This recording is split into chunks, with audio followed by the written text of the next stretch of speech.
What do we got going on in my neighborhood today? We got some quarantine prison buses showing up.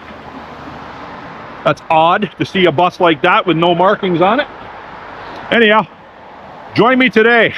I'm going to discuss in this video how and why our society is in the state that it is, especially in North America and globally. And I get into great detail, and I provide some information with regards to a book and with regards to a documentary that I want you to watch. If you want to get inside my head today, watch the video. Welcome to Toronto. Never a dull moment in this liberal hellhole. On my channel today, I want to discuss where we're at as a society as a whole, and how over the course of at least 100 years, dating back millennia, how we got to the point where we're at today with regards to the people that lead us, or the people that are perceived to lead us. The Mark Carney types, the Donald Trump types, the Jeffrey Epstein types, the royalty, King Charles, Queen Elizabeth, the ruling elite. How did we get to the point where our world is in such turmoil and it is ever decreasing or ever taking a tumble for the worse daily? Now, in this video, I want to specifically touch on a documentary that was released in 2014 by a gentleman by the name of Carney. And the name of the documentary is From JFK to 9/11, It's All a Rich Man's Trick. Now, that term or phrase, it's all a rich man's trick, was, I believe, initially coined by General Smedley Butler in a 1935 speech that he put on down in the United States somewhere. Now, General Smedley Butler is a two-time Medal of Honor recipient. Now, if you don't know what the Medal of Honor is, it is the highest award bestowed upon a military person in the face of the enemy. It's for gallantry. Our equivalent, which I've touched in many videos before, is the Victoria Cross. Now, Smedley Butler also wrote this book in and around 1935, and I'm going to touch on this book in a bit. But General Smedley Butler was, by all accounts, a true Democrat. He was a nationalist, very patriotic person, and he outlines in that short book that war is fabricated by the rich so they can become millionaires, billionaires at the expense of people such as myself, just everyday street people, or everyday people that navigate throughout the world. Now, I'm going to put the full documentary from JFK to 9/11, It's All a Rich Man's Trick, at the end of this video. Now, when you first see how long this video is, it's 3 hours and 27 minutes. You may think to yourself or say to yourself, I don't have time to watch that. And I understand people's lives are very busy, and to allot 3.5 hours to a video that you may or may not garner any further knowledge of why we're in this situation today. Yeah, I can understand that might be a bit of a daunting task. But I've watched it several times, and sometimes I watch it in its entirety, and sometimes I watch it in increments, and depending on what I got going on. Now, what I will say and what I will emphasize to the utmost in my video, this video that was released in 2014 is all encompassing to where we're at today in today's society, and to where the world is today. It covers everything from the JFK assassination to the 9/11 attacks, September 11th, 2001, sorry, and it goes beyond. It touches on things after 2001. It's very current. Like, it was made 12 years ago, but it's very current. It's very pertinent to what's going on today. So I strongly recommend that you watch it, and I recommend it to my inner circle for several years. There is also a book you can purchase, I believe, on Amazon with regards to JFK to 9/11, and this book I got off Amazon, and I have purchased the JFK to 9/11 book as well, Francis Conley's book, and my brother has that book. I didn't read it. I perused through it, and basically the video outlines it in great detail. Now, I'm going to touch on some of our current leaders, and I do that a lot in my videos. Donald Trump, Mark Carney, Justin Trudeau, all the G7 leaders, most of the G7 leaders, Anthony Albanese, Keir Starmer, Emmanuel Macron. And I've touched on it many times, and people that watch this sort of content know about those people, and they know where I'm going with this. They have all been hand selected to carry out the mandate of the globalists, the elite business people in this world.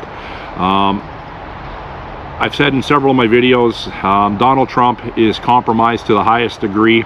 Mark Carney's compromised to the highest degree. They are both working hand in hand for the same goal, and the same goal is to make themselves more enriched, to make their handlers and the people that they report to, or the people that control their day-to-day lives, to make them more rich, and to insulate them further from prosecution for whatever evil, malevolent things that they do.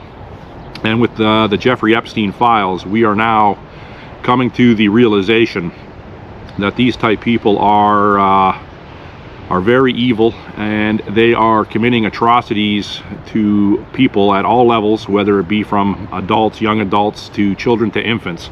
And I truly believe what's going on. I don't have, all the evidence, or I have a fraction of the knowledge that has been conveyed in the Jeffrey Epstein files. But like I said in my last couple of videos, it's coming out more and more every day.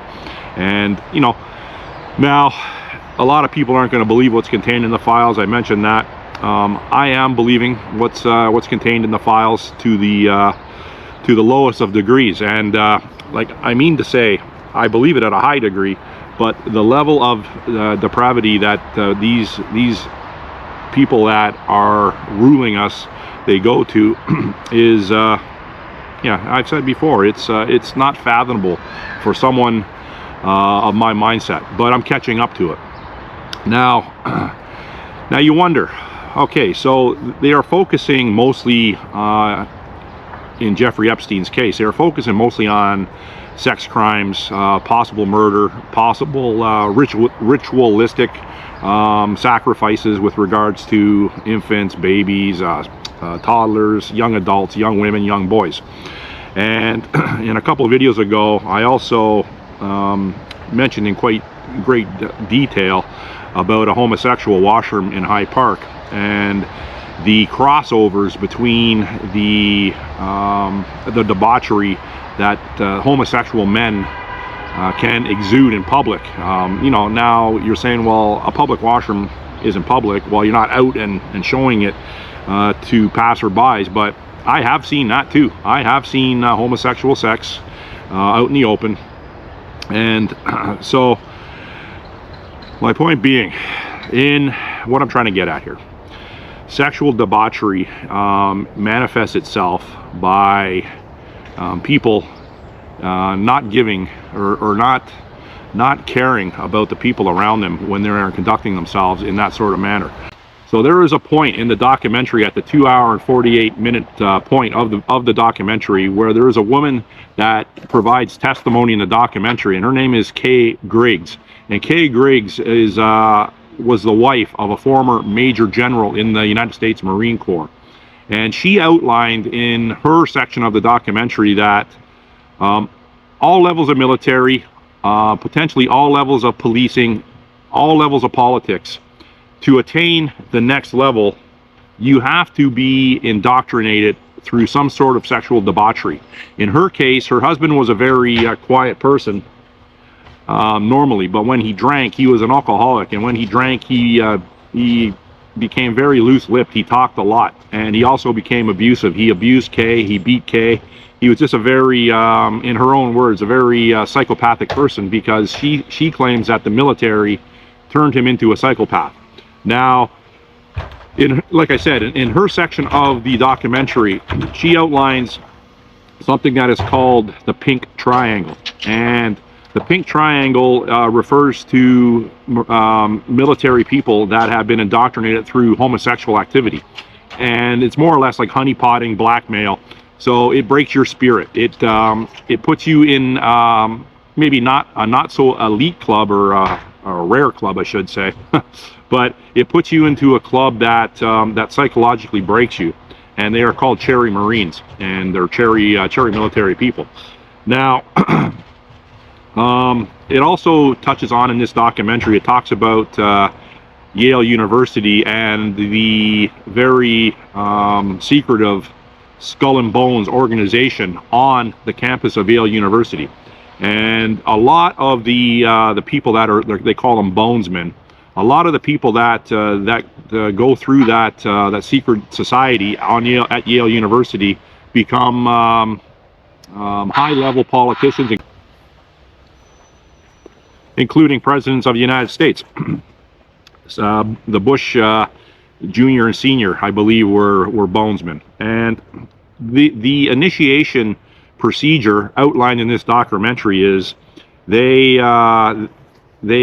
participate in homosexual sex within the Skull and Crossbones building, and they are in a coffin when they do it. They have anal sex with each other, homosexual sex. And that is, I think that is, by all accounts, you have to participate in that to become a full-fledged bonesman. This all ties in, it's all part and parcel to what we see in the Jeffrey, or what we see coming out in the Jeffrey Epstein files. Now, a lot of people are very aware of this sort of debauchery throughout the world, from their own personal experiences even.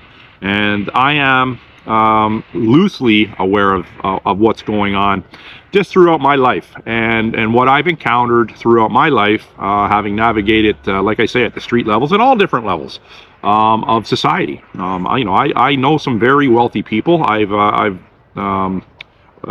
rubbed shoulders with some very wealthy people, and I've rubbed shoulders with homeless people, lifelong homeless people. So that's where my perspective comes in, and I say that in many of my videos.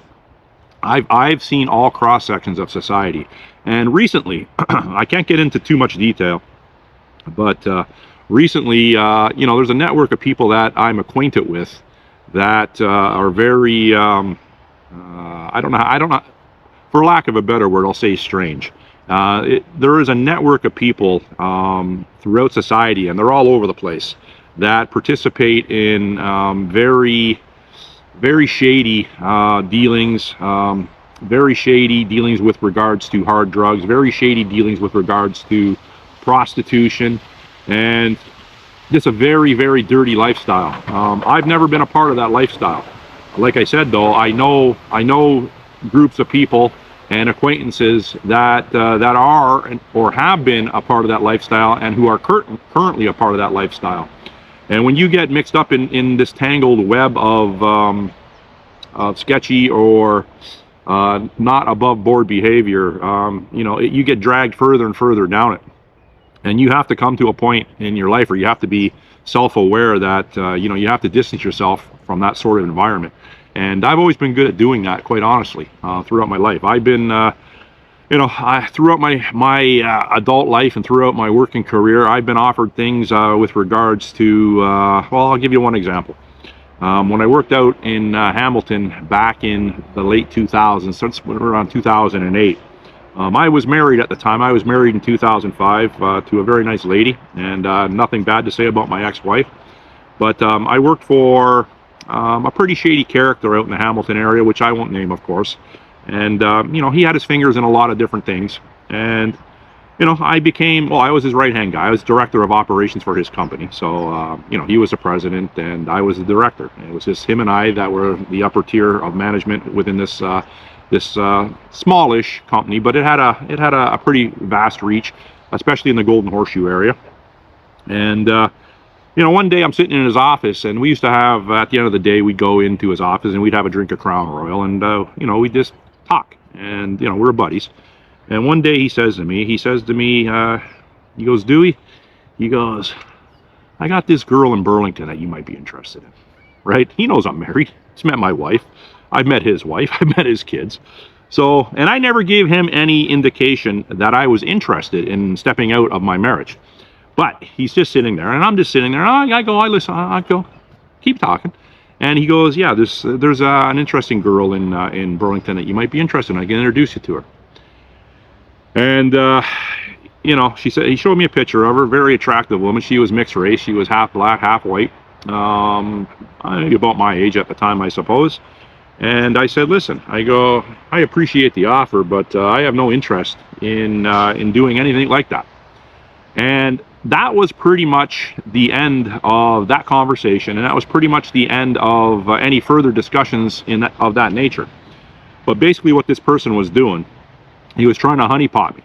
He was trying to honeypot me to get dirt on me in the event that down the road our relationship went south. He could hold that over my head, and I knew that right from the get-go.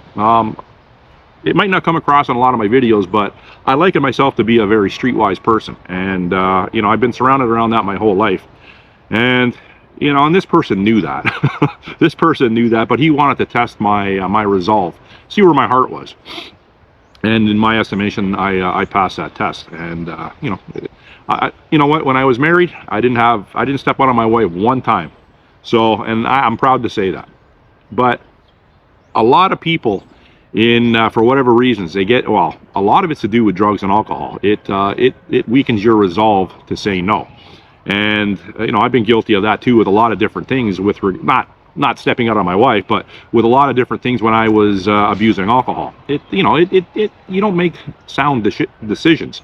So when you're you know, indulging in those libations, and you know, something presents itself that may be attractive at the time, once you come off drugs or alcohol, it's not so attractive the next day or the days after, or the rest of your life. Because you can make some very drastic, poor decisions that you're going to regret the rest of your life, and people will hold it over your head. So, getting back to the Epstein, getting back to war as a racket, and everything that is unfolding in the world from a very evil standpoint. These people that are running our lives. A lot of activity today with emergency service personnel, like usual.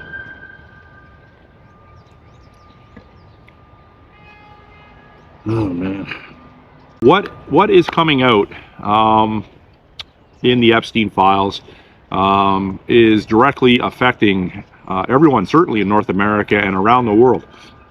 We have people like Donald Trump not so interested in pursuing, it would appear, pursuing the people that were victimizing people through his Department of Justice and Pam Bondi. You have our Prime Minister being named, I believe, 68 times in the Epstein file, Mark Carney. Justin Trudeau is named in the Epstein files. Lots and lots of people, which I've touched on. Now, we know that Mark Carney has direct contact or direct communication with the royal family. He's been traveling in those circles, like I said before, for decades within royalty. He doesn't liken himself to be a Canadian. He likens himself to be a European aristocrat. And it's coming out, or you know, people that live in Canada, it's pretty much public knowledge that Mark Carney is rarely in Canada. He's always on a government paid for airplane flying around the world. Now he is going to, where's he going? To India, I believe, next month. But it's coming out now through the Freedom of Information Act that Mark Carney is billing in-flight catering to the tunes of hundreds of thousands of dollars. One flight alone, he just recently took, in-flight catering was $93,000 and change, like 94 grand, $94,000 for in-flight catering. Now, people that don't have an understanding of how to go out and rack up a high restaurant bill, on how to rack up a very expensive bar tab. A lot of people in the world don't understand what that takes. I am not one of those people. When I went out, when I was drinking and you know, living I would say a somewhat extravagant lifestyle, I could rack up $1,000 bar tab myself within an evening. I could rack up over $1,000 restaurant tab within an evening. And I'm not trying to say that you know, that I'm a wealthy person, or I'm not trying to say that you know, that was something that I did Well, I did do it quite rarely, and I did do it for an extended period of time. So I know what living a lavish lifestyle is to a certain degree. But what I can tell you, I don't know what it's like to rack up a $94,000 airplane tab.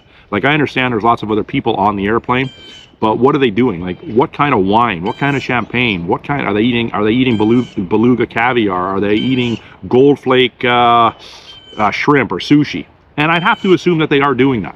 I would have to assume that Mark Carney, that the fork-tongued lizard that he is going on these planes and traveling the world, and he doesn't care how much the bar tab or restaurant tab is, because he's never reaching in his pocket to pay for it.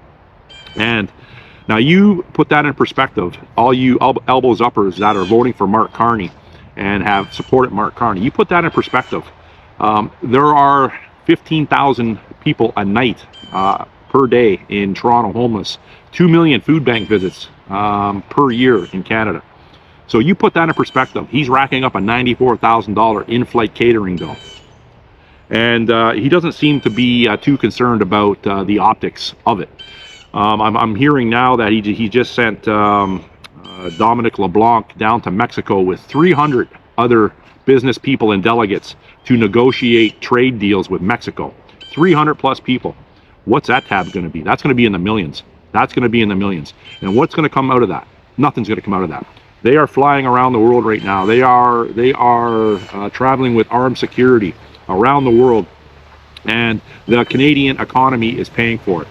And this is completely out of control. They don't care about the everyday people. They don't care, and they want to keep us. They want to keep us in a constant state of fear. They want to keep us in turmoil. They want to keep us financially destitute, financially broke. Got this kid over here looking at me,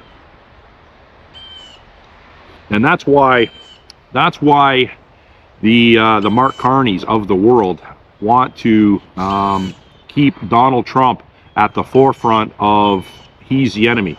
There has to be a perpetual enemy for these people to justify what they are doing. They have to have a perpetual enemy overseas to justify military spending. They have to have a perpetual enemy wherever to keep us, the public, in constant fear. And the game that Mark Carney and Donald Trump are playing, they are playing it to the elbows up people to a T. Mark Carney and Donald Trump are laughing at us, both of them. Donald Trump has been compromised at the highest level. I am no longer whatsoever a Donald Trump fan. I am not.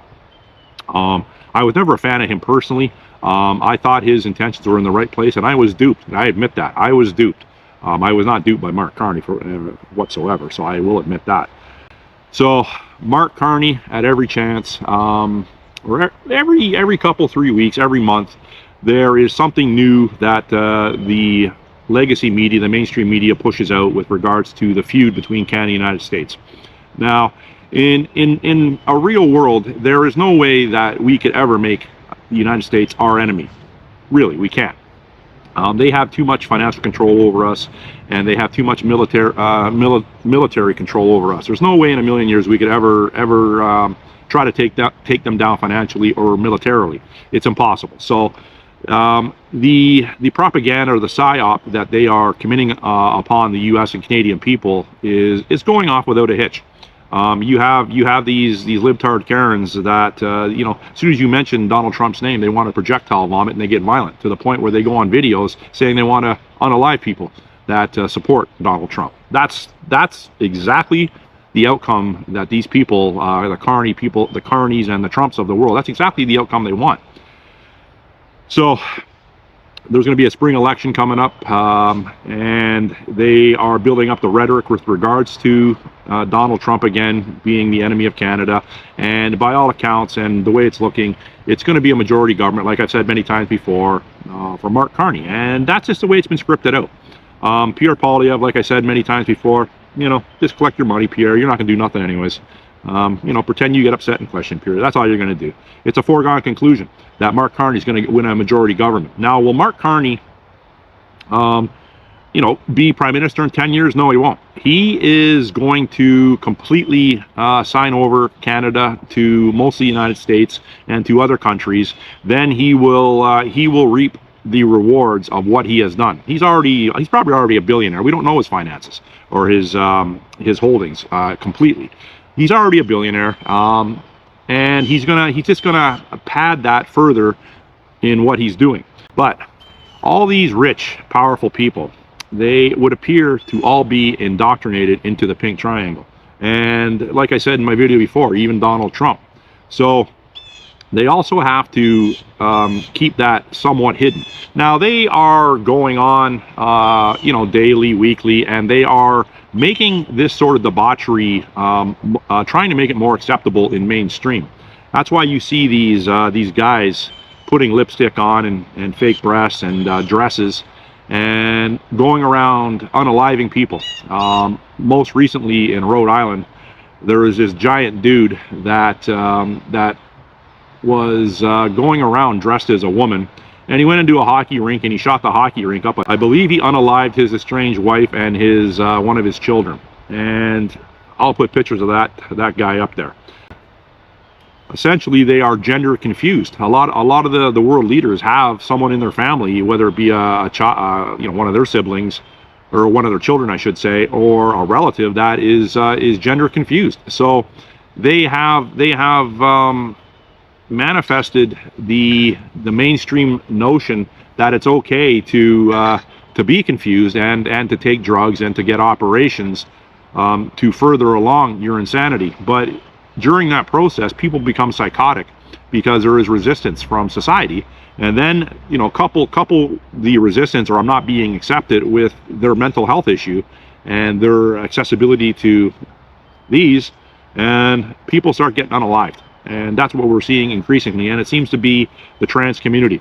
If I seen a guy walking up to me right now, coming through this little area here, I can hear the snow crunching, so you're not going to sneak up on me. But if I seen some guy wearing a dress and looking like Dee Snider from Twisted Sister, with a fake ringlet perm, and they had their makeup gun set on whore, I'm getting up and either, at the very least, evasive action, defensive action, or aggressive action towards that person. That's where I'm at with these type of people. It seems more and more that we're being put in harm's way to keep us in a perpetual state of fear, a perpetual state of chaos. And personally speaking, I am not in a state of fear whatsoever, because I've come to the realization a long time ago that the way society has been set, there is evil surrounding us, and I am prepared for that evil. And, you know, the possibility of getting physically attacked in a large city or even a small community is real, and I've come to that conclusion a long time ago. So I am at a state of calm, to be honest with you, because I know it could happen. You just got to be aware of your surroundings and prevent it the best you can. Some people on my channel comment, and they take away some cues of, you know, for example, a regular viewer the other day says, he told me that he's when he goes out walking his dogs, he takes a get home bag with him. I always have bags on me that will, and they're custom packed for what I'm doing for that specific day. First aid equipment, extra set of gloves, things like that. And so I'm not going to be caught unprepared when I leave my house. This country is being, or this continent of North America is being drained financially at the expense of us. I want to read something from War is a Racket in closing. Okay, so this is an excerpt out of War is a Racket by Smedley Butler. Now this is, I don't know, like the first few pages in the book, and I recommend that you buy the book. War is a racket. It always has been. It is possibly the oldest, easily the most profitable, surely the most vicious. It is the only one international in scope. It is the only one in which the profits are reckoned in dollars and the losses in lives. A racket is best described, I believe, as something that is not what it seems to the majority of people. Only a small inside group knows what it is about. It is conducted for the benefit of the very few at the expense of the very many. Out of war, a few people make huge fortunes. In the World War, a mere handful garnered profits of the conflict. At least 21,000 new millionaires and billionaires were made in the United States during the war. Now he's referring to General Smedley Butler's referring to the First World War. So if you read the book and if you watch the JFK to 9/11 documentary, it will put things into great perspective of what's transpiring in our society and in our world today. So please, please watch at the very least a documentary. If you can't allot three and a half hours, do it in increments or installments, and it will benefit you. It certainly benefited me to put things in perspective. If you got any questions, comments, or concerns, please put it in the comment section, and as always, I will try to get back to all of you, and failing that, I try to get back to a majority of you, and I appreciate you watching and your continued support. Enjoy your day. Bye.